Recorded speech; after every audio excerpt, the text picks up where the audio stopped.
আমার বাবা মা তো নাই গো, আমি বাবা যখন ছিল গো আমি গরিব ছিলাম, বাবা মা চলে গেল, আমার দৌলত হয়েছে, এখন আমি কান্দি, নিঝুম রজনীতে বসে বসে কান্দি।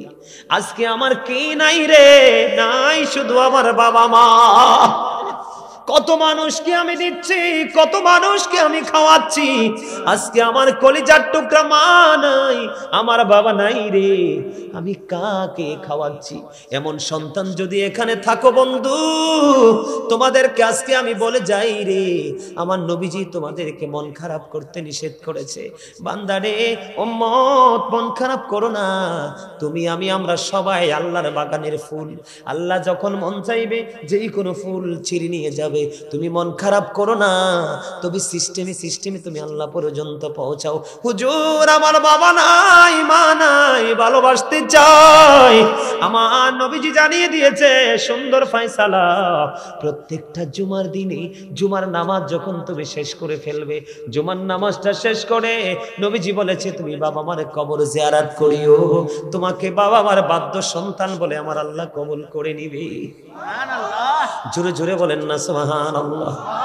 বন্ধু শুধু তাই নয়, তুমি বাবাকে ভালোবাসতে চাও, মাকে ভালোবাসতে চাও, নবীজি বলেছে মা নাই টেনশন করো না, মা যেই তোমার খালা ফুফু চাচি দাদি যেই হোক, মা যার সাথে বেশি ভালোবাসার সম্পর্ক ছিল তুমি তাকে ভালোবাসিও। তুমি যদি তাকে ভালোবাসো তাহলে তোমার মাকে ভালোবাসা হয়ে যাবে। আমার নবী বলেছে রে বিরাল্লাহ যুবকেরা,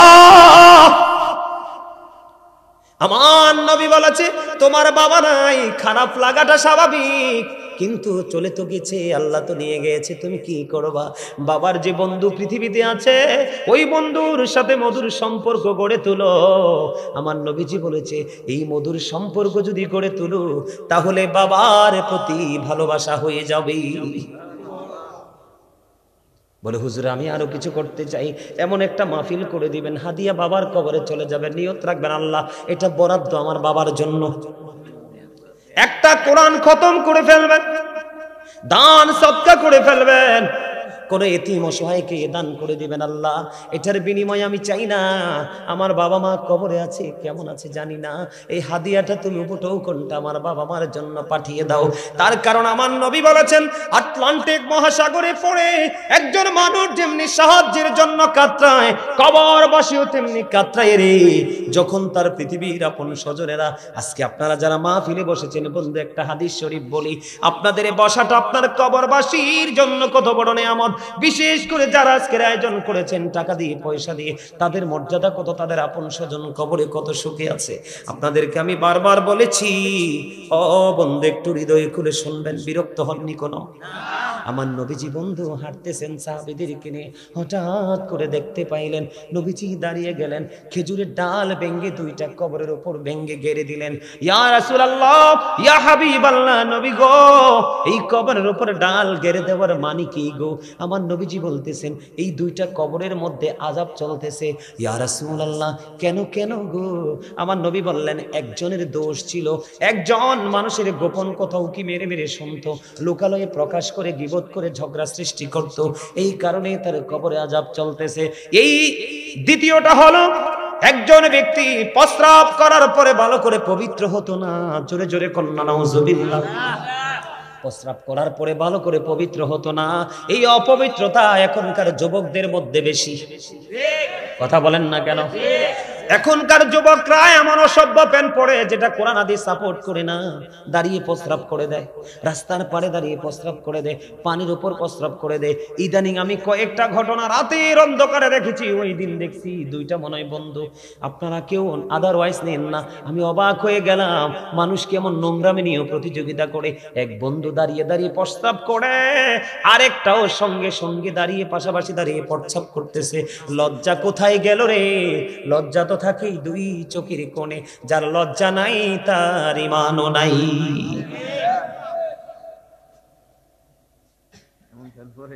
এবার নবীজি ইয়া রাসূলুল্লাহ দুইটা কবরের মধ্যে আযাব চলতেছে বুঝতে পারলাম, কিন্তু খেজুরের ডাল দুইটা কেন কেড়ে দিলেন? নবীজি বললেন খেজুরের ডাল দুইটা যতক্ষণ পর্যন্ত ওই কবর দুইটার উপরে সবুজ থাকবে ততক্ষণ পর্যন্ত আমার আল্লাহর জিকির করবে, আর যতক্ষণ জিকির চলবে রে ততক্ষণ এই কবরবাসীর কবর আযাব আমার আল্লাহ বন্ধ করবে। জোরে জোরে কন্যা সুবহানাল্লাহ। আজকে বীর আল্লাহর আশেপাশে যতগুলো কবর, সকল কবরবাসীরা খুশি, আপন স্বজনদের জন্য তারা দোয়া করতেছে। বন্ধু, যেদিন আপনি ওই কবরে চলে যাবেন সেদিন আপনিও সেটা ফিল করতে পারবেন, কিন্তু কিছু করার থাকবে না। বুদ্ধিমান যদি হন এখনই কিছু আয়োজন করে নিয়ে যান। কথা বলেন ঠিক না বেঠিক? প্রস্রাবটা নিয়ে একটুখানি বলবো কিনা?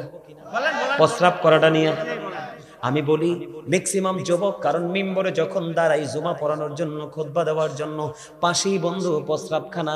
মসজিদে কিন্তু আগে আসে না, এখনকার ছেলেরা কিন্তু মসজিদে জুমায় আগে যায় না, কম্পিটিশন করে সবার পরে যায়, সালামটা ফিরাইতে দেরি যুদ্ধ করে বের হয়ে যায়। এই নামাজ দিয়ে কোনোদিন আল্লাহর দিদার মিলবে না। আমার মূল মিশনটা, মূল জায়গাটা হলো বন্ধু, মূল থিঙ্কিংটা হলো ওইটা। হুজুর আমার নবীজি আমার দিকে তাকান, সাআদ বিন মুআয রাদিয়াল্লাহু তাআলা আনহু যখন ইন্তেকাল করলো, ইন্তেকাল করার পর ওনার কবরের পাশে দাঁড়ায় দাঁড়ায় আমার নবী দোয়া করে। সাহাবীরা প্রশ্ন করলেন, ইয়া রাসূলুল্লাহ, সাআদ বিন মুআযের কবরের পাশে দোয়া করার মানে কি গো? এবার আমার নবী বললেন, যুবক, প্রস্রাব করার পরে যে হুট করে উঠে যাও, প্রস্রাব করার পরে পানি খরচ করে মসজিদে চলে যাও, তুমি কিন্তু পবিত্র হতে পারো না। তুমি আজকের পর থেকে অন্যদিন যেইভাবে তুমি পবিত্র হতে, আজকের পর থেকে তুমি একটু চিন্তা করে তুমি প্রস্রাব করে পানি না খরচ করে হাঁটা দিয়ে দেখবা, একটু পরে তোমার প্রস্রাব বের হয়ে আসবে, কারণ পুরুষের প্রস্রাব এত সহজেই শেষ হয় না। যুবকদের উদ্দেশ্যে বলছি, যুবক তোমরা শুনো, সাআদ বিন মুআয রাদিয়াল্লাহু তাআলা আনহুর ইন্তেকালের পরে নবীজি তার কবরের পাশে দাঁড়ায় দাঁড়ায় দোয়া করতেছেন। কেন গো নবী? নবী বলতেছে, সাআদ বিন মুআয এমন একজন বুজুর্গ লোক ছিলেন, এমন একজন আল্লাহওয়ালা ছিলেন, এমন একজন বুজুর্গ লোক ছিলেন, যার ইন্তেকালের পরে, কিসের পরে? যার ইন্তেকালের পরে যার জানাজায় ৭০,০০০ ফেরেশতা অংশগ্রহণ করেছে। সুবহানাল্লাহ। ইয়া রাসূলুল্লাহ, যার জানাজায় ৭০,০০০ ফেরেশতা অংশগ্রহণ করে গো, তার কবরে আযাব কেন গো? নবীজি বলেছেন, তার নেকের পাল্লা, আমলের পাল্লাটা যদিও ভারী, এই কারণে ফেরেশতা ৭০,০০০ তার জানাজায় এসেছে, কিন্তু তারপরেও তার আযাবের সম্ভাবনা আছে। কেন রে? আমল করার আগে যেই পবিত্রতা অর্জন করত, প্রস্রাব করে ভালো করে পবিত্র হতো না। জোরে জোরে কন্যা নাউজুবিল্লাহ, আর জোরে কন্যা নাউজুবিল্লাহ। এবার আসেন বন্ধু, আর অন্যদিকে যাব না, ওয়া শেষ হবে না। আমার যেই জায়গাটা বড় ভয়ঙ্কর রূপ নিয়েছে, বাবা মার সাথে সন্তানের আচরণ। শ্বশুর শাশুড়িকে খাওয়াবে, মা বাবাকে দিবে না, শালা শালিকে দামি কাপড় কিনে দিবে, ভাই বোন চাইলে থাপ্পড় বসিয়ে দেয়। আপনাদের বিরাল্লাতে হয়তো বা হয়নি, এরকম অনেক হয়েছে বন্ধু। আপনারা জানেন না আমাদের বাংলাদেশ কত নোংরামিতে ভরে গেছে। ইসলামের আইন মোটেও আমাদের মধ্যে প্রয়োগ নাই, নিজেদের খামখেয়ালি খুশি মতো চলছি। বন্ধু আমার দিকে তাকান, আমার নবীজি বলেছেন, যে মায়ের চেহারার দিকে মায়ার নজর একটা বার তাকাইবা, মনে রেখো তোমার আমল নামায় একটা হজের সওয়াব দিবে। এবার আমার নবীকে প্রশ্ন করলেন, ইয়া রাসূলুল্লাহ, ইয়া হাবিবাল্লাহ, নবী গো, দৈনিক যদি ১০০ বার তাকাই গো নবী। আমার নবীজি বললেন, দৈনিক যদি ১০০ বার তাকাও, তাহলে ১০০ হজের সওয়াব তোমার আমল নামায় আসবে। সুবহানাল্লাহ। বলে হুজুর, মায়ার নজরটা কি? মাকে আপনি প্রশ্ন করলেন, মা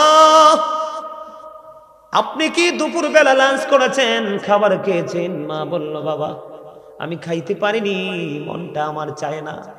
তখন আপনি একটুখানি মায়ের দিকে নজর দিলেন, আল্লাহ আল্লাহ গো, আমার মার কি হয়েছে গো আল্লাহ, আমরা সবাই মিলে খাবার খেয়েছি, মা কেন খাবার খেলো না? আমার বড় করুণা হয় গো, আমার বড় মায়া হয়, আল্লাহ আমার মা যেন খেতে পারে। এইরকম বিভিন্ন চিন্তা, বিভিন্ন থিঙ্কিং করে মায়ের দিকে তাকাইলে যখন আপনার মায়া জন্ম হবে, তখনই সাথে সাথে আপনার আমল নামায় একটা হজের সওয়াব ঢুকবে। সুবহানাল্লাহ, জোরে জোরে কন্যা সুবহানাল্লাহ। আর আপনি মার খবর নিলেন না, বাবার কোনো খবর নিলেন না, ওই সমস্ত সন্তানদেরকে নিয়ে আমার আল্লাহর ওয়াজ আমার নবীজি কি বলে শোনেন। আমার নবীজি আমার দিকে তাকান, নবীজি বলেছেন হতভাগা সে, হতভাগা সে, হতভাগা সে, কে রে সেই হতভাগা। আমার নবীজি একটা ডাক দিয়ে বললেন, যে বাবা মা দুইজনকে পাইলো জীবিত অবস্থায় অথবা একজনকে পাইলো, তাদেরকে পাওয়ার পরে বন্ধু তাদের সেবা করে তাদেরকে ভালোবেসে বন্ধু জান্নাতে যেতে পারলো না, তার মতো হতভাগা সন্তান আর কেউ হইতে পারে না। জোরে জোরে কন্যা নাউজুবিল্লাহ, আর জোরে বলেন না নাউজুবিল্লাহ। বন্ধু আপনার বাচ্চা যেমন ছোট থাকতে কত কিছুর প্রয়োজন হয় আপনি আগে আগে করে দেন, কারণ বাচ্চাটা তো হাঁটতে চলতে পারে না, সে অক্ষম। কিন্তু বাবা মা যখন বৃদ্ধ হয় রে, আপনি মনে করবেন আমার আরেকটা বাচ্চা, তখন দেখবেন কোনোদিন আপনার মনে বাবা মার প্রতি বিরক্ত আসবে না। এটা আমি আজকে বলে দিলাম, যখনই মনটা খারাপ হবে আপনি মনে করবেন এটা আপনার আরেকটা ছেলে, আরেকটা মেয়ে, মাকে মেয়ে, বাবাকে ছেলে মনে করবেন, দেখবেন মা বাবার প্রতি কত গভীর প্রেম বন্ধু জন্ম হয়ে যাবে। মা যা চাইবে তৌফিক থাকলে দিয়ে দিবেন, না করবেন না। বন্ধু আমার দিকে তাকান, বন্ধু কিভাবে আপনাদেরকে বুঝাইলে বুঝবেন আমি জানি না। বাবা মা অত্যন্ত মজার জিনিস, মধুর জিনিস। আল্লাহর হাবিবকে প্রশ্ন করলো, নবী গো আমার কাছ থেকে সবচেয়ে ভালো আচরণটা পাওয়ার পৃথিবীতে কার বেশি? নবীজি বললেন ক্বালা উম্মুকা, তোমার মা। ক্বালা সুম্মা মান, তারপরে কি? নবীজি বললেন ক্বালা উম্মুকা, তোমার মা। আবার প্রশ্ন করলেন ক্বালা সুম্মা মান, তারপরে কি? নবীজি বললেন ক্বালা উম্মুকা, তোমার মা। এবার আমার নবী প্রশ্ন করলেন, আমার নবীকে প্রশ্ন করলেন ক্বালা সুম্মা মান, তারপরে কে গো? আমার নবী বললেন ক্বালা আবুকা, তোমার বাবা। তিনবার বলেছে মায়ের কথা, একবার বলেছে বন্ধু বাবার কথা। ও বন্ধু, মাকে বেশি ভালোবাসো। মাকে যদি শরীরের চামড়া দিয়ে যদি জুতা বানাইয়া দাও, তারপরে মায়ের ঋণ বন্ধু শোধ করতে পারবা না।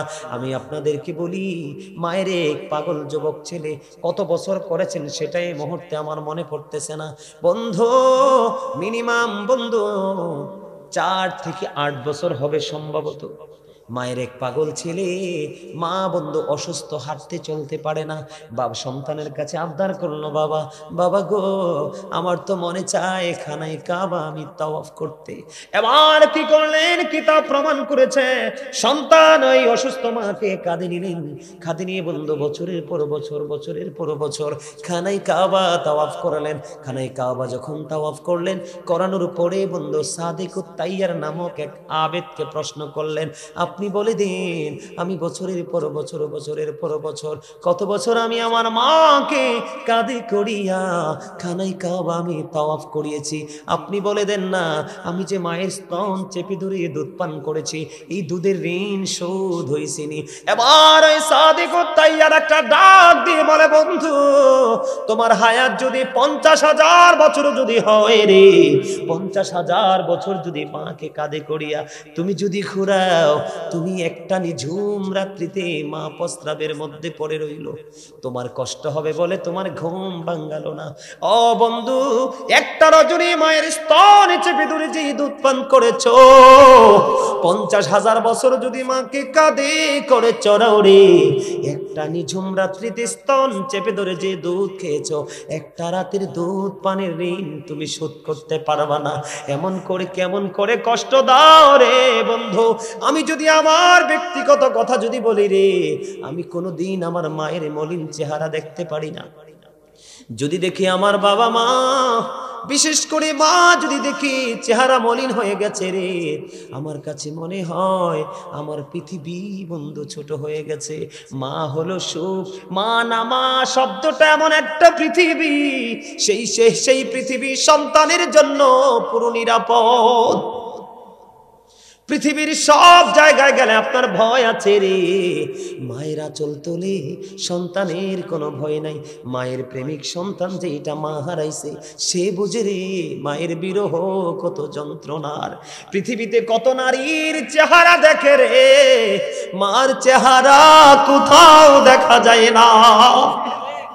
রাস্তায় গেলে কত বৃদ্ধ লোকের দেখা মিলে রে, বাবা কোথায় হারিয়ে গেল, বাবাকে খুঁজে পাওয়া যায় না।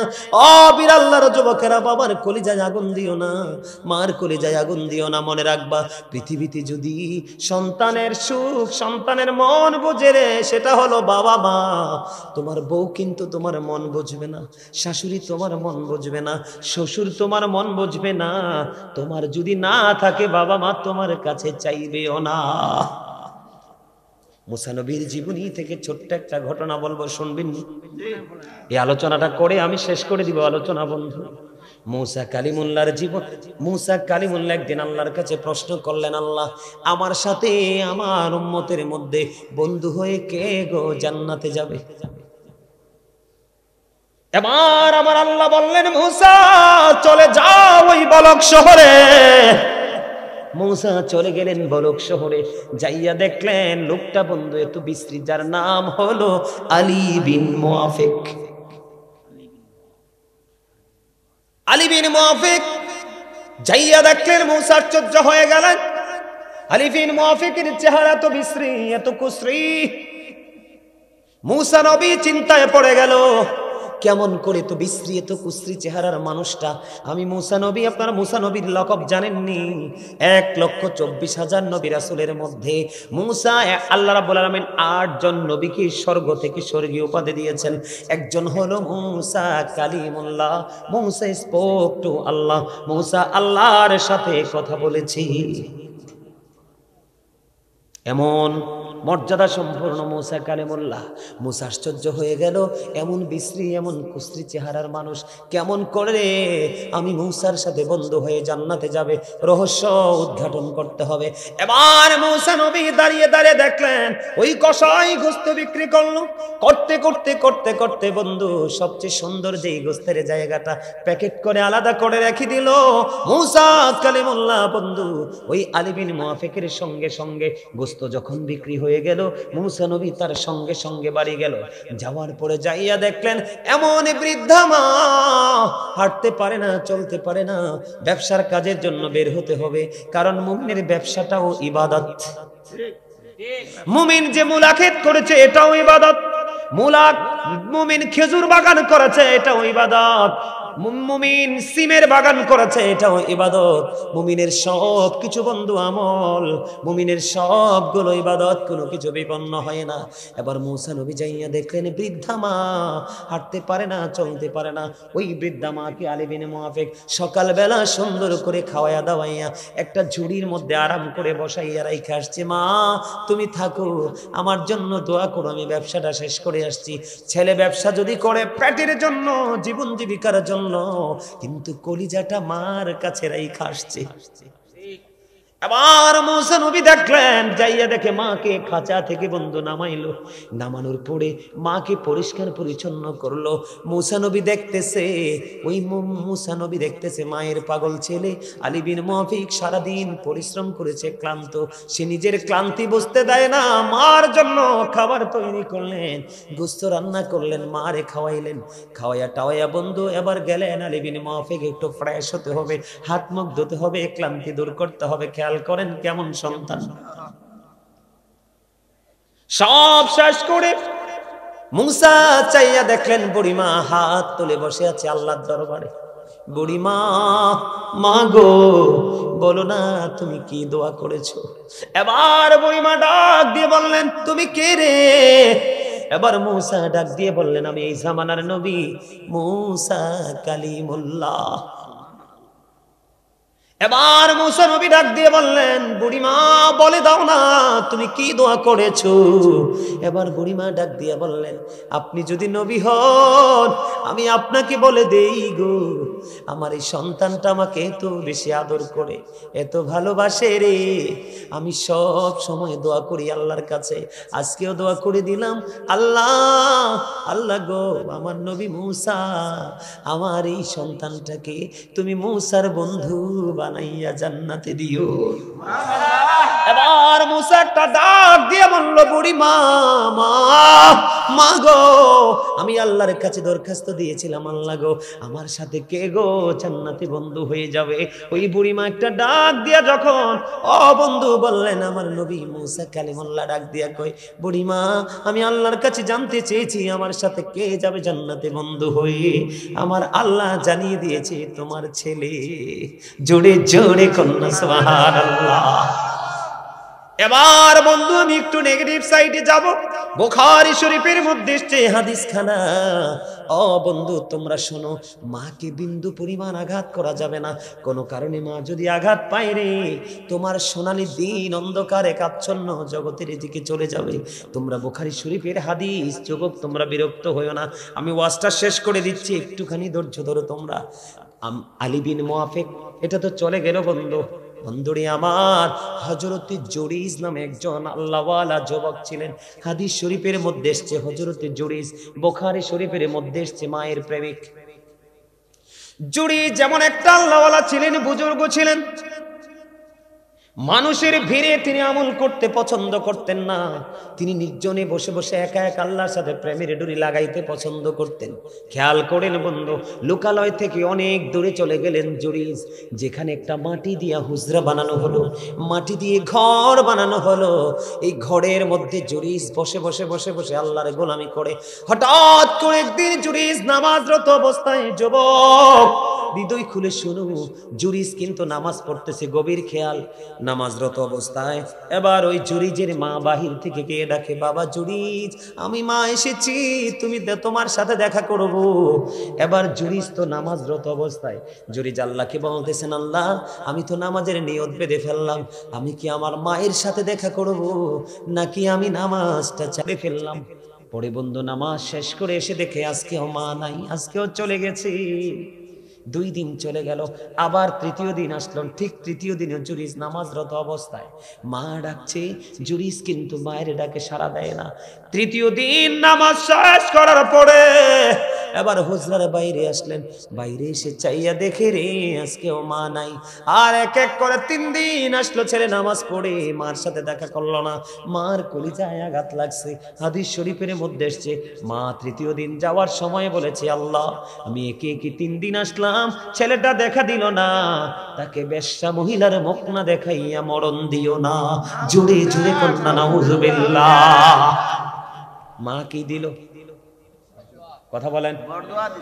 বরদোয়া দিয়েছে, অভিশাপ দিয়েছে। কিন্তু দেখেন এতদিন ওই বেশ্যা মহিলা আছে একটা ওই রাজ্যে বসবাস করে, এতদিন ওই বেশ্যা মহিলার জুরিজকে নিয়ে কোনো টেনশন নাই, কোনো ফিলিংস নাই।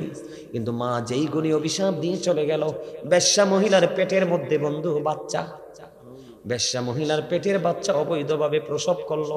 প্রসব করার পরে মানুষ জিজ্ঞেস করলে, বাচ্চা তুমি কোথায় পাইছো? ওই মহিলা যার সাথে অবৈধ সম্পর্ক তার কথা না বলে, এটা তো আল্লাহর খেলা, মায়ের অভিশাপ লাগছে। ওই বেশ্যা মহিলা ডাক দিয়ে বলে, এই সন্তান আমাকে দিয়েছে জুরিজ। জোরে জোরে কন্যা নাউযুবিল্লাহ। মায়ের অভিশাপ কাজে লাগছে না? কথা বলেন, লাগছে না? মাকে কি বকা দিছে? কথা বলেন না, কোনো বকা দিছে না? আল্লাহর গোলামিতে আছে রে। ও বন্ধু, বেশ্যা মহিলার মুখ না দেখাইয়া মরণ দিও না, মায়ের অভিশাপ। এবার যখন জানতে পারলেন, দেখবেন চোর চুরি করলে কেউ কিছু বলে না, ইমাম সাহেব একটু দোষ করলে কিন্তু সমালোচনার ঝড় বয়ে যায়। ঠিক তেমন হলো জুরিজের বেলায়, সে তো আল্লাহওয়ালা, এত বুজুর্গ, কেমন করে সেই নোংরা কাজটা করলো।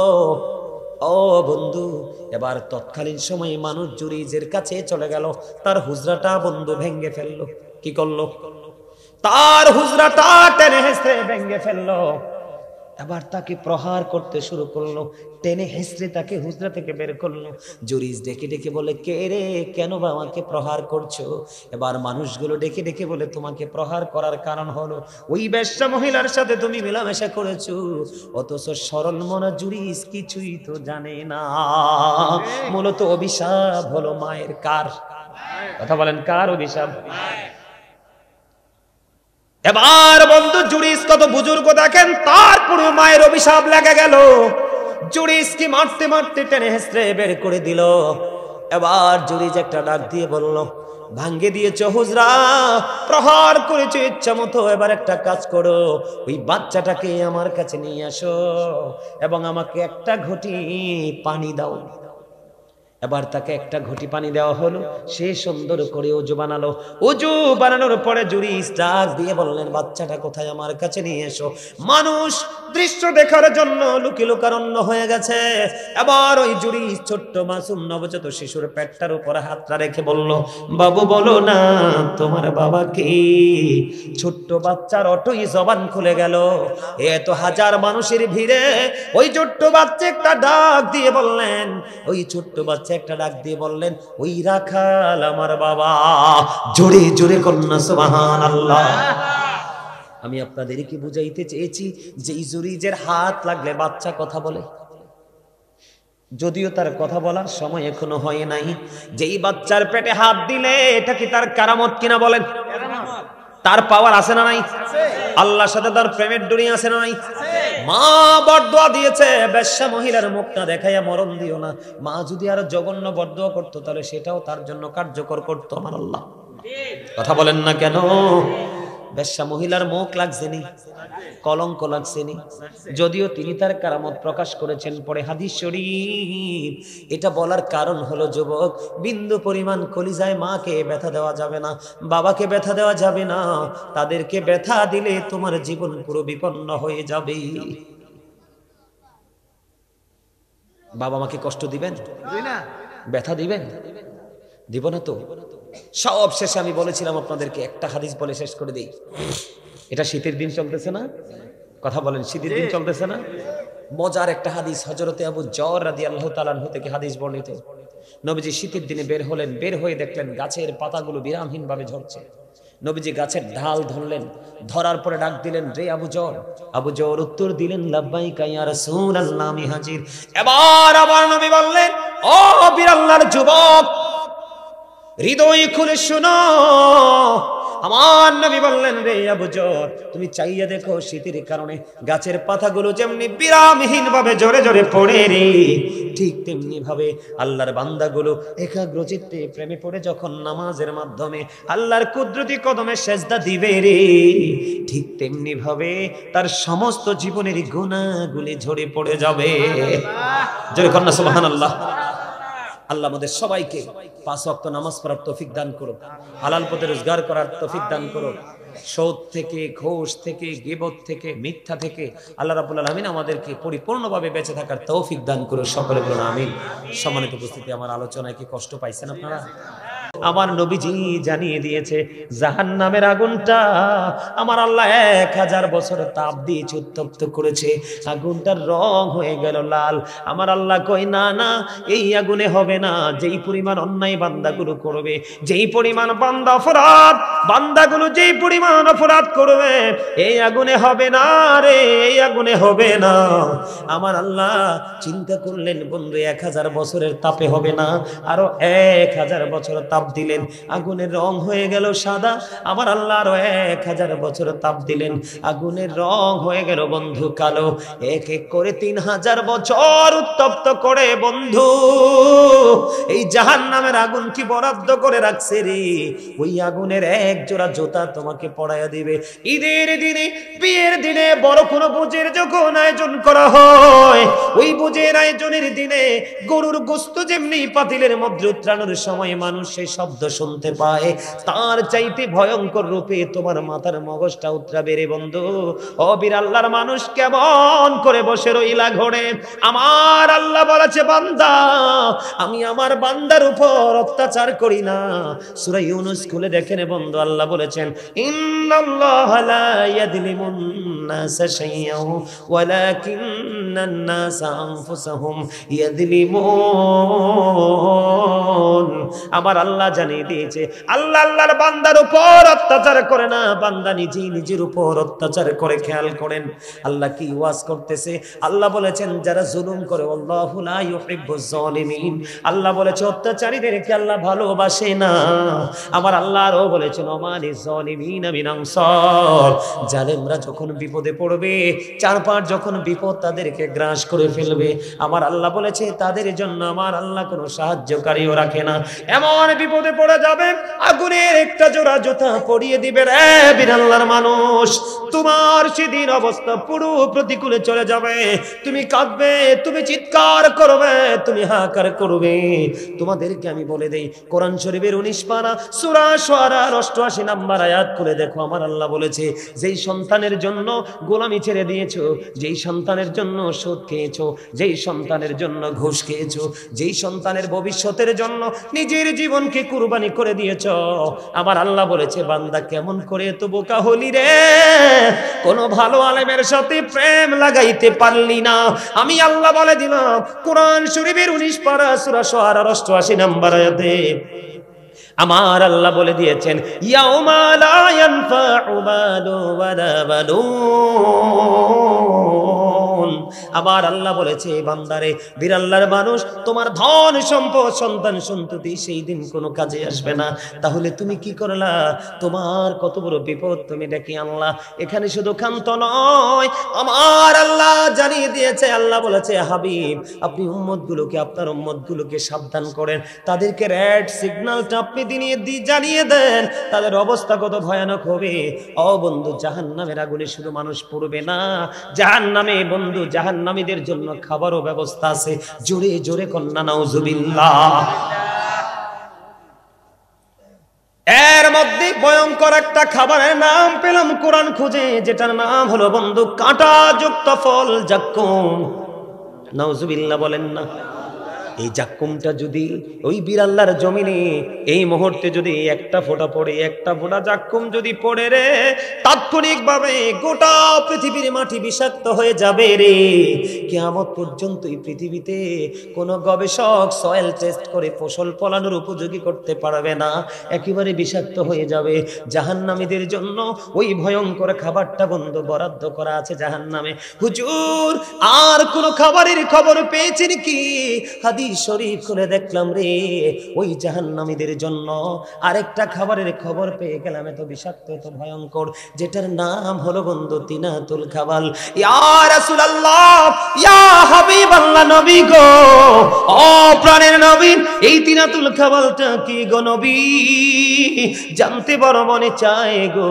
আমার আপনার প্রাণী নবী জানিয়ে দিলেন, এই তিনাতুল খাবালটা হলো আরেকটা জাহান্নামের নিংড়ানো রক্তপুজ অথবা ঘাম। আওয়াজ তুলে তুলে বলুন না নাউজুবিল্লাহ। খাওয়া যাবে রক্তপুজ। মানুষের বাড়িতে যে মানুষের গায়ে যে বিষ ফোড়া হয় দেখছেন? ফোড়া হয় না, বড় বড় ফোড়া পাকে না, পাকার পরে যেই পুজটা পারো, এটার নাম হলো তিনাতুল খাবাল। আজকে তো একটু জায়গা পচে বন্ধু, পুজ বের হলো, ঘৃণায় চোখগুলো ঘুরিয়ে নেই, কিন্তু কাল হাসুরের দিন জাহান্নামী পুরো পচে লিকুইড হয়ে যাবে, দুর্গন্ধ হয়ে যাবে। ওইটার একটা জাহান্নামী কি বন্ধু খাইতে দেওয়া হবে। ওই যে বলেছি, আমার আল্লাহ বলেছে, ওমালিজ জালিমিনা মিন আনসার, তোমরা জুলুম করছো, চিন্তা ভাবনা করে জুলুম করো। জালেমদের বিপদে যখন আসবে, আমি আল্লাহ কোনো সাহায্যকারী রাখি নাই।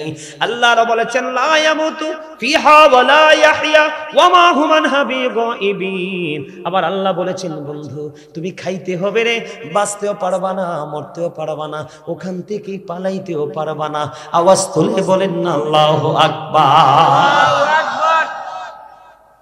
শুধু এখানে একান্ত নয় হুজুর, আর কোন খাবার আছেনি? আরো খাবার আছে রে বীর আল্লাহর মানুষ। এই পৃথিবীতে তুমি গরম পানি ভালো না লাগলে খাও না, টিউবওয়েল থেকে এনে দিতে হয়, না না টিউবওয়েলের পানিও আমার তৃষ্ণা মিটবে না, সাপ্লাই থেকে পানি এনে দাও তাও তোমার তৃষ্ণা মিটবে না, তোমাকে ফ্রিজিং করে দিতে হবে, আইস করে দিতে হবে, তাতেও তোমার তৃষ্ণা মিটে না। তুমি সর্বশেষে ভালো না লাগলে তুমি একটা আইসক্রিম কিনে খাও শুধু ভিতরের প্রশান্তির জন্য। রে বীর আল্লাহর যুবক, আমি গাজী সুলাইমান তোমাদের শত্রু নই রে। আমি আজকে আলোচনার শিরোনাম দিয়েছি ইয়া আইয়ুহাল্লাযীনা আমানু কু আনফুসাকুম ওয়া আহলিকুম নার। আমি আজকে ওয়াজের শিরোনাম দিয়েছি, আল্লাহ বলেছেন ঈমানদারেরা তুমি জাহান্নাম থেকে বাঁচো, তুমি তোমার পরিবারকেও জাহান্নাম থেকে বাঁচাও। আজকে আমি গাজী সুলাইমান তোমাদের কাছে এসেছি তোমাদেরকে দোজখ থেকে বাঁচানোর জন্য। তোমাদেরকে আমি খবরগুলো দিয়ে যাই, তোমাদেরকে আমি ইনস্ট্রাকশন দিয়ে যাই, তোমরা ডিসাইড করবে, তোমরা থিংকিং, তোমরা চিন্তা করবে রে তোমরা কোনটা করবে, নেগেটিভ নাকি পজিটিভ। যদি পজিটিভ নাও তাহলে তোমাদেরকে অনেক বেশি ভাবতে হবে, আর যদি তোমরা বলো না না হুজুর আমি কোনো চিন্তা করব না, আমি যেমন করে চলছি তেমন করে চলবো, ভবিষ্যতে যা হবার হবে, তাহলে তোমার জন্য আমার কোনো উপদেশ নেই। উপদেশ হলে যারা চিন্তা করতে পারবে তাদের জন্য। তোমরা শুনে রাখো বন্ধু, পৃথিবীতে বিভিন্ন কোয়ালিটির পানি তুমি পান করতে পারো, যেই কোনো ভাবে তোমার তৃষ্ণা ফেরায় মিটাইতে হবে। কিন্তু বন্ধু যদি তুমি জাহান্নামী হও, আমার নবী বলে দিয়েছেন তোমার যখন কলিজা ছিঁড়ে যাবে, হা হা করবে, খা খা করবে, তোমার চিৎকার সেদিন কেউ শুনবে না।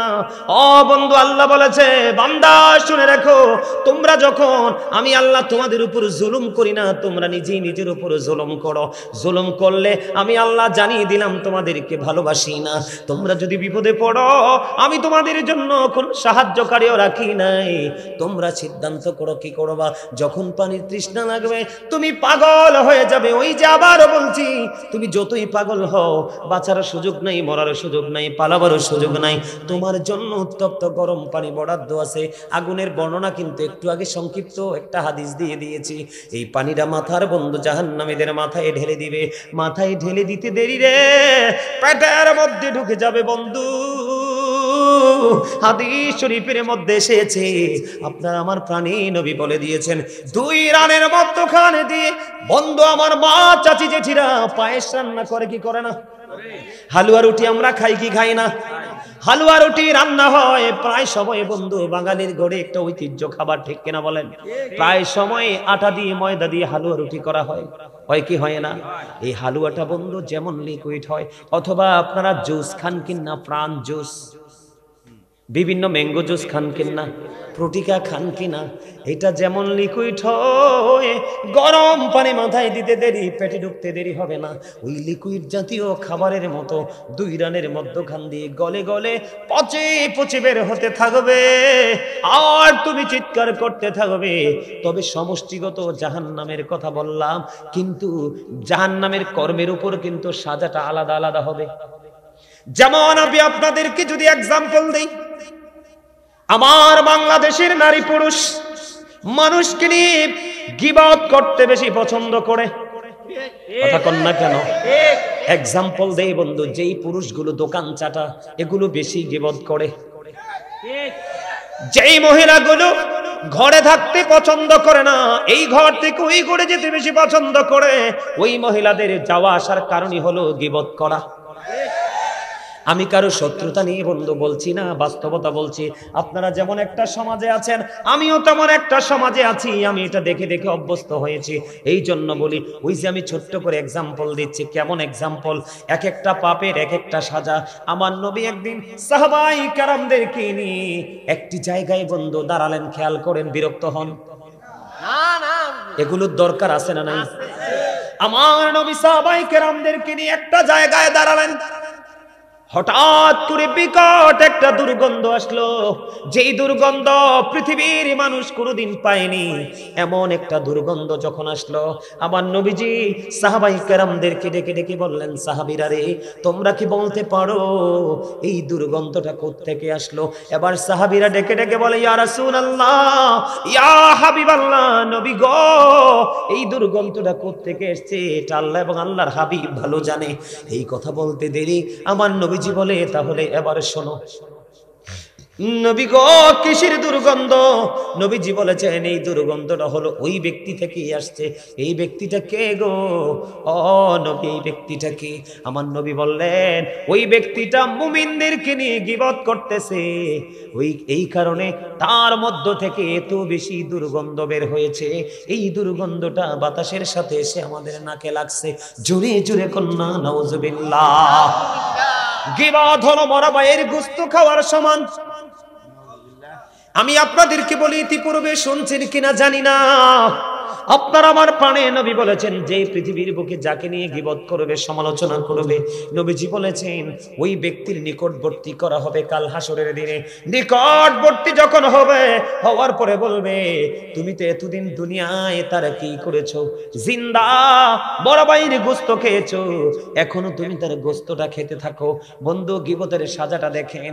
আমার নবী বলেছে, আমার আল্লাহর ওয়াদার অপেক্ষা করার কোনো সুযোগ নাই। সে মুখটাকে ভেঙচাবে আর কামড়ে কামড়ে চিবিয়ে চিবিয়ে চিবিয়ে চিবিয়ে মানুষের গোশত খাবে। এইটা হলো বন্ধু গীবত করনেওয়ালার সাজা। জোরে জোরে কন্যা নাউজুবিল্লাহ, আরো জোরে বলেন না নাউজুবিল্লাহ। এবার আসেন, মোবাইল আছে নিয়ে একটা দিতে পারবেন না আমারে? দেন। এই যে একটা মোবাইল, কিছু করা লাগবে না, এটা মোবাইল চিনেন তো সবাই? বন্ধুরে আমার, এই মোবাইলের মাধ্যমে তাৎক্ষণিকভাবে মানুষ অন্যায় করে। কেমন অন্যায় জানেন? নবীজি বলেছেন, নবীজি বলে দিয়েছেন, মানুষ হাসতে হাসতে এমন অপরাধ করে রে, মাসরিক থেকে মাগরিব পর্যন্ত জাহান্নামের দিকে এগিয়ে যায়। তার মানে পৃথিবীর এক প্রান্ত থেকে আরেক প্রান্ত পর্যন্ত যত দূরত্ব, ততটুকু সমপরিমাণ জায়গা মানুষ জাহান্নামের দিকে এগিয়ে যায়। হুজুর, হাসতে হাসতে পাপটা কি? যেমন ধরেন মিথ্যা কথা। আমি আছি কোথায়? কংসনগর, কিন্তু আমি যদি বলতাম আমি আছি দেবিদ্বার বাজারে, এটা মিথ্যা কিনা? আরো জোরে বলেন, মিথ্যা কিনা?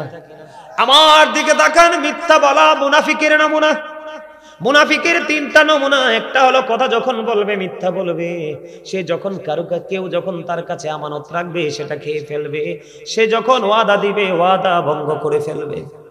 একদিকে মিথ্যাবাদী, আরেকদিকে মুনাফিক। আমার দিকে তাকান, আল্লাহ কোরআনে বলেছে, ইন্নাল মুনাফিকিনা ফিদ দারকিল আসফালি মিনান নার। আমার আল্লাহ বলেছেন, the hypocrites will be in the lowest place of hell. মুনাফিকরা জাহান্নামের সর্বনিম্ন স্তরে থাকবে। এবার আসেন বন্ধু, মিথ্যা কথাটা, এটার প্রতিফলটা কেমন হবে, ভয়ঙ্করতা কেমন হবে? বন্ধুরে আমার নবীজি বলেছেন, একটা মানুষ যখন যেই কোনো অজুহাতে মিথ্যা কথা বলে, কি বলে? মিথ্যা কথা বলে, তার মুখ থেকে এত বেশি দুর্গন্ধ বের হয়।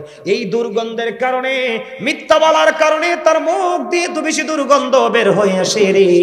এই দুর্গন্ধের কারণে তার সিকিউরিটি হিসাবে যে ফেরেশতা তার সাথে নিয়োজিত আছে, মুখের দুর্গন্ধ সইতে না পেরে 1760 গজ দূরে সে তাকে ছেড়ে চলে যায়। তার মানে 1 মাইল দূরে চলে যায়। জোরে জোরে কন্যা নাউজুবিল্লাহ। আমাদের গ্রামের মধ্যে আছে, বাংলাদেশে কিছু বক্তা আছে, কিছু নিজেকে পীর দাবি করে, কাল্পনিক গল্প বানায় বানায় বলে, আছে না নাই? আরো জোরে বলেন, আছে না নাই? আমি আপনাদেরকে বুঝাইতে চাই, আমি কে কি করবেন সেটা আমার দেখার বিষয় নয়। আমার নবীজি বলেছেন, যেটা জানবা সেটাই জানিয়ে দিবা, এটা তোমাদের দায়িত্ব। বন্ধুরি আমার নবীজি বলেছেন, কাল্পনিক গল্প বানিয়ে বলে মানুষের মনে আনন্দ দেওয়া, এটাও মিথ্যার অন্তর্ভুক্ত, এটাও মিথ্যার অন্তর্ভুক্ত, এটাও মিথ্যা।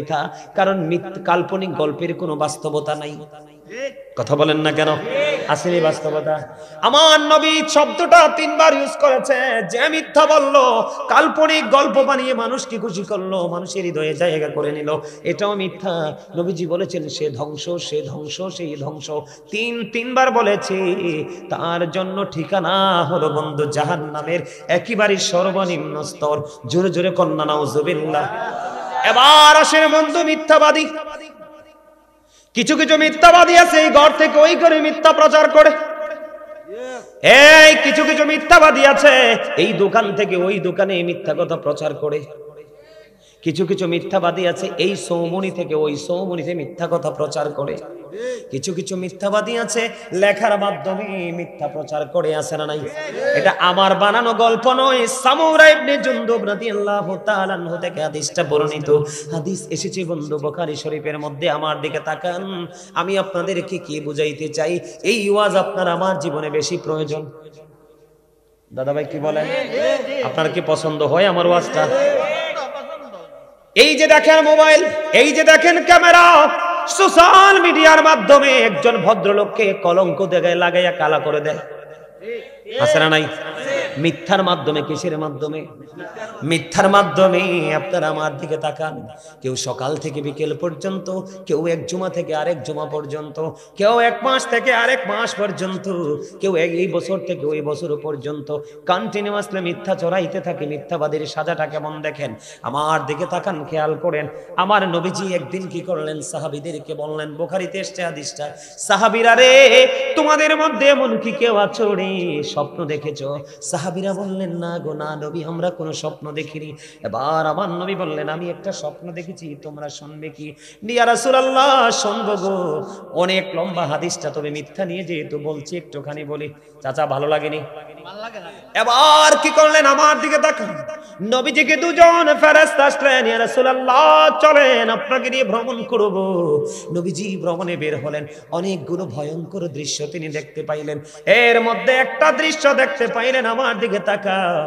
একটা লোক বন্ধু এমনি গদির মধ্যে চিত হয়ে হেলান দিয়ে শুয়ে আছে, আর দেখলেন আরেকজন লোহার শক্ত চিরুনি দিয়ে একদিক দিয়ে তার চামড়াটা তুলে ফেলছে, আরেক দিক দিয়ে বন্ধু জোড়া লাগতেছে। একদিক দিয়ে তারা চামড়াটা ছেলতেছে, আর একদিক দিয়ে জোড়া লাগতেছে।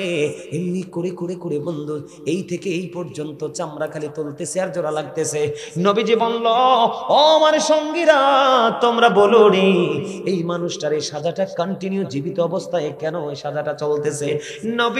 নবী গো, এটা হলো শ্রেষ্ঠ মিথ্যাবাদী। এটা সকালে ঘুম থেকে উঠে এমন ভাবে মিথ্যা প্রচার করত। বন্ধু এখন বাংলাদেশে মিথ্যা সংবাদ পাঠক পাঠিকা আছে না নাই?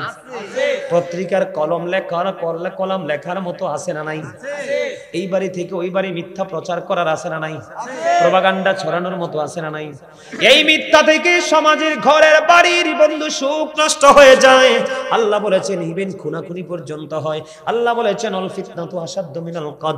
সমাজের মধ্যে, জাতির মধ্যে মিথ্যার মাধ্যমে, ও বন্ধু গীবতের মাধ্যমে, যে কোনো মাধ্যমে অস্থিতিশীল পরিবেশ তৈরি করা, এটা হত্যার চেয়ে বড় জঘন্য অপরাধ। জোরে জোরে কন্যা নাউজুবিল্লাহ, আর জোরে বলেন না নাউজুবিল্লাহ। আমার ওয়াজটা বুঝতে পারতেছেন না আপনারা? পারেন? এবার আপনাদের এই বিড়াল্লাতে কেউ সুদ খায়নি? আছে? আছে? আমি আপনাদেরকে বলি, আমার নবীর ওই হাদিস মনে পড়ে গেল। আমার নবী বলেছেন কিয়ামতের আগে ঘরে ঘরে মানুষ সুদ খাইবে। কেউ যদি চায় আমি সুদ খাইব না, সুদের বাতাস পর্যন্ত তার গায়ে লাগবে, কারণ সুদখোরের সংখ্যা বেড়ে যাবে।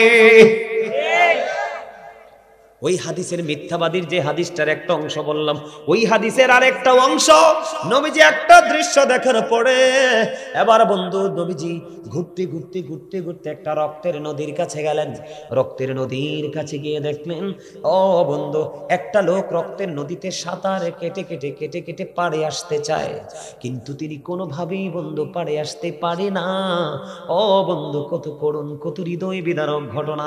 হাজার চেষ্টা করেও সে কুলে আসতে পারে না। একজন বড় বড় পাথর নিয়ে কুলের মধ্যে দাঁড়িয়ে আছে। কুলে আসতে চাইলে পাথর মারে, কুলে আসতে চাইলে পাথর মারে। আপনারা বলেন, নির্দিষ্ট সময়ের পরে রক্তের কি গন্ধ কয় না সুঘ্রাণ কয়? আর জোরে কন্যা। এবার এই লোকটা রক্তের নদী থেকে পাড়ে আসতে চায়, কুলে আসতে চায়, কুলে আসতে পারে না, কুলে আসতে পারে না। পাথর মেরে মেরে তাকে বিতাড়িত করা হয়। আমার নবী সঙ্গী ফেরেশতাদেরকে প্রশ্ন করলো, তোমরা বলো না এই লোকটা কে রে, তার অপরাধটা কি? এবার ওই ফেরেশতারা ডাক দিয়ে বললেন, নবী গো, ও প্রাণের নবী, এই লোকটাকে আল্লাহ রক্তের নদীর মধ্যে কন্টিনিউয়াসলি রেখে দিয়েছে। তার কারণ হলো সে পৃথিবীতে সুদ খাইছে। এখন আমার আপনার প্রশ্ন হতে পারে, সুদখোরকে কেন রক্তের নদীতে নিমজ্জিত করে দেওয়া হলো? এটার কারণ হলো বন্ধু, আমি আপনাদেরকে বলি, আমরা টাকা যদি ইনকাম না করি বাজার করতে পারবো না, বাজার যদি না করি রান্না হবে না, রান্না যদি না হয় খেতে পারবো না, খেতে যদি না পারি শরীরে কোনো রক্ত উৎপাদন হবে না। আপনাদেরকে বুঝাই, টাকা যদি হারাম হয় আপনার বডির রক্তটাও বন্ধু হারাম। আপনি তো সুদ খাইলেন না, অসহায় দুস্থ গরিব মানুষের রক্তগুলো আপনি চষে নিয়ে আসলেন। আপনি এই সুদের টাকার সুগে কত মা হার্ট অ্যাটাক করে মারা যায়, এই সুদখোরের তাণ্ডবে কত বাবা বন্ধু বাড়ি ছাড়া হয়ে যায় রে, বিটে ছাড়া হয়ে যায়। এদিক দিয়ে গরিবের শরীর শুকায় টেনশনে, খাবারের অভাবে, টাকার সোগে, আর সুদখোর শুধু মোটা হতে থাকে রে। এই মোটা শরীর সুদখোরের জন্য সবচেয়ে বড় অভিশাপ। জোরে কন নাউজুবিল্লাহ। শুধু এখানে ক্ষান্ত নয়, আমার কথা আপনারা কি রাগ হন? যদি কেউ সুদ খেয়েও থাকেন আজকের পরে ছেড়ে দিবেন, আমি অনুরোধ করে যাব। বন্ধু আমার নবীজি মেরাজে গেলেন, এটা মেরাজের চাঁদ। নবীজি যখন মেরাজে গেলেন, যাওয়ার পরে এদিক তাকান, এক একটা মানুষের পেট এক একটা ঘরের মতো বড় বড়। জিব্রাইলকে আমার নবী বললেন, জিব্রাইল বলে দাও না এই বড় বড় পেটওয়ালা মানুষগুলো এরা কারা রে? এবার জিব্রাইল ডেকে ডেকে বলেন, ইয়া রাসূলুল্লাহ, ইয়া হাবিবাল্লাহ, নবী গো, এরা দুনিয়ার সুদখোর। আমার নবী একটা ডাক দিয়ে বললেন, জিব্রাইল, আমি নবী তার ওই পেটটার দিকে নজর দিয়ে চাইয়া দেখলাম রে, তার পেটটার মধ্যে শুধু সাপ আর বিচ্ছু দেখা যায়। জোরে জোরে কন্যা নাউজুবিল্লাহ, আরো জোরে বলেন না নাউজুবিল্লাহ। এই দোষগুলো আমাদের মধ্যে আছে না নাই? কেউ যদি 10 টাকা দিয়া জামা বানায়, কয় টাকা? 10 টাকা দিয়া যদি একটা জামা কিনে বন্ধু, 9টা টাকা হালাল, 1টা টাকা সুদের। নবী কইছে এই জামা পরে কিয়ামত পর্যন্ত নামাজ পড়তে পারবা, নামাজ আল্লাহ পর্যন্ত পৌঁছাবে না। কারণ আমার নবীজি বলেছেন, লা তুকবালু সালাতুম বিগাইরি তুহুর ওয়ালা সাদাকাতুম মিন গলল। আমার নবীজি বলেছেন, পবিত্রতা ছাড়া ইবাদত কবুল হয় না, হালাল টাকা ছাড়া দানও আমার আল্লাহ কবুল করে না। যাবেন কই? নবীজি বলেছেন, যিনি সুদ খায়, যিনি সুদ দেয়, যিনি সুদের সহযোগিতা করে, যিনি সুদের স্ট্যাম্প লেখে, যিনি সুদের টাকা কালেক্ট করে, যিনি বন্ধু সুদের টাকা বিনিয়োগ করে, আমার নবী বললেন সব শ্রেণীর মানুষের সাজা এক হবে, 19-20 করা হবে না। হুজুর কেন গো? মানুষ অপরাধ করে যদি প্রশ্রয় না পায় অপরাধ করে না। আল্লাহর হাবিব বলে দিয়েছেন, আমার দিকে তাকান, আপনার আমার প্রাণের নবী সরকার মদিনা, তিনি বলে দিয়েছেন, তুমি জানো একজন মানুষ জালেম, একজন মানুষ সুদখোর, একজন মানুষ মানুষের উপর অত্যাচার করে, মানুষের হক নষ্ট করে, কিন্তু এটা দেখার পরেও সে তোমাকে মাঝে মাঝে বাজার করে দেয়, 500 টাকা হাওলাত দেবা এমনি দিয়ে দেয়। নবীজি বলেছেন, অপরাধী জানার পরেও তুমি তাকে সমর্থন করে তুমি তার থেকে সুবিধা নিয়েছো। তুমি সুবিধা নিতে দেরি রে, তুমি মুসলমান থেকে খারিজ হইতে দেরি হও না। আওয়াজ তোলে কন্যা নাউজুবিল্লাহ। সুদ খাইবেন নি, গীবত করবেন নি, মিথ্যা কথা বলবেন নি, এই অন্যায়গুলো আমাদের মধ্যে আছে না নাই? আরো জোরে বলেন, আছে না নাই? আপনাদের বীর আল্লাহর যুবকেরা মা বাবারে কষ্ট দেয়নি? মা বাবারে কষ্ট দেয়? আছে আছে আছে, হয়তো কম, হয়তোবা নাও থাকতে পারে। আপনাদের বীর আল্লাহর মানুষ আসেনি, ছেলেরা মা বাবাকে কষ্ট দেয়, যদি না দেয় তো ভালো কথা, যদি দিয়ে থাকে তাহলে তাদের জন্য একটু ওয়াজ করার দরকার আছে না নাই? আর যখন আছে না নাই? এলাকায় এলাকায় এলাকা এলাকায় মা বাবার কষ্ট দেখলে নিজের চোখের পানি ঝরে পড়ে। এই যদি হয়, মা বাবার শেষ পরিণতি তুলে সন্তানের কি দরকার? কত বাবা মা বৃদ্ধাশ্রমে, অথচ ছেলেরা বড় বড় অফিসার। ওই দিন দেখলাম টিভিতে 5টা সন্তান, 5টাই সরকারি অফিসার, মা বৃদ্ধাশ্রমে, টিভিতে দেখেছি। আমার ওয়াজ আপনাদের কাছে খারাপ লাগে? এই যুবক,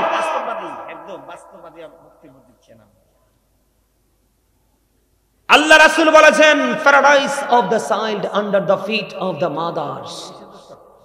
মায়ের পায়ের নিচে সন্তানের জান্নাত। জোরে কন্যা সুবহানাল্লাহ। Paradise of the child under the feet of the mother. মায়ের পায়ের নিচে সন্তানের জান্নাত। এই জন্য আমি আপনাদেরকে বলবো, যুবকদেরকে বলবো, we should Obi our parents. আমাদের প্রত্যেকের উচিত আমাদের পিতামাতাকে মান্য করা, কারণ মা বাবাকে ভালোবাসা ফরজ, তাদেরকে কষ্ট দেওয়া হারাম।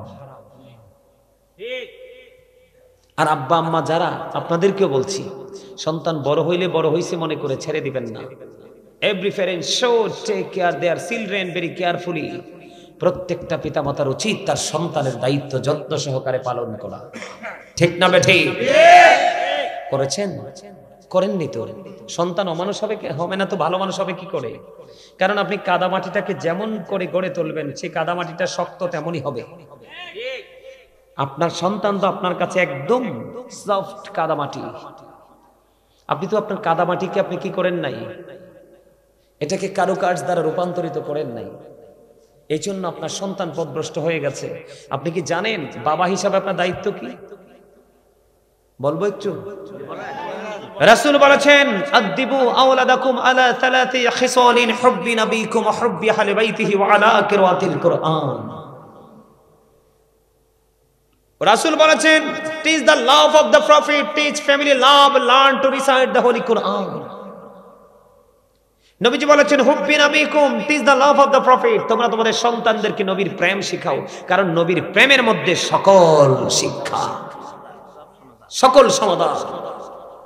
সেকেন্ড টাইম নবীজি বলেছেন, হুব্বি আহলি বাইতিহি, টিচ ফ্যামিলি লাভ। নবীর পরিবারের সম্পর্কে তুমি বাচ্চাকে কি দাও? টিচিং দাও, শিক্ষা দাও। এরপরে নবীজি বলেছেন, আলা কিরাতিল কুরআন, learn to recite the Quran. তোমার সন্তানকে কোরআন তেলাওয়াত শেখাও, কারণ Allah is all in all, follow his law and light for eternal success. আল্লাহু আকবার। আর জোরে বলেন আল্লাহু আকবার। মারে কষ্ট দেন। আমি আজকে আবার বাবাকে নিয়ে শুরু করব। এখনকার ছেলেরা বাবাকে অমূল্যায়ন করে না। ঠিক। আমার নবীর কাছে একজন এসে প্রশ্ন করলেন, ইয়া রাসূলুল্লাহ, ইয়া হাবিবাল্লাহ, নবী গো, ও প্রাণের নবী, যুবক তোমরা খেয়াল করে শোনো, তুমিও একদিন বাবা হবে রে। যেদিন বাবা হওয়ার পরে সন্তানের আঘাত পাইবা, সেদিন বুঝবা তোমার আঘাত বাবার কলিজায় কেমন করে তীরের মতো লাগছে। আমার নবীজির কাছে একজন এসে প্রশ্ন করলো, ইয়া রাসূলুল্লাহ, আমার বাবা আমার উপার্জিত সম্পদ নিজের মতো করে খরচ করতে চায়। খেয়াল করেন, সন্তান আরজি নিয়ে গেছে কার কাছে? অভিযোগ নিয়ে গেছে রাসূলের কাছে। নবী গো, আমার উপার্জিত অর্থগুলো বাবা নিজের মতো খরচ করতে চায় গো নবী, আমি কি করব?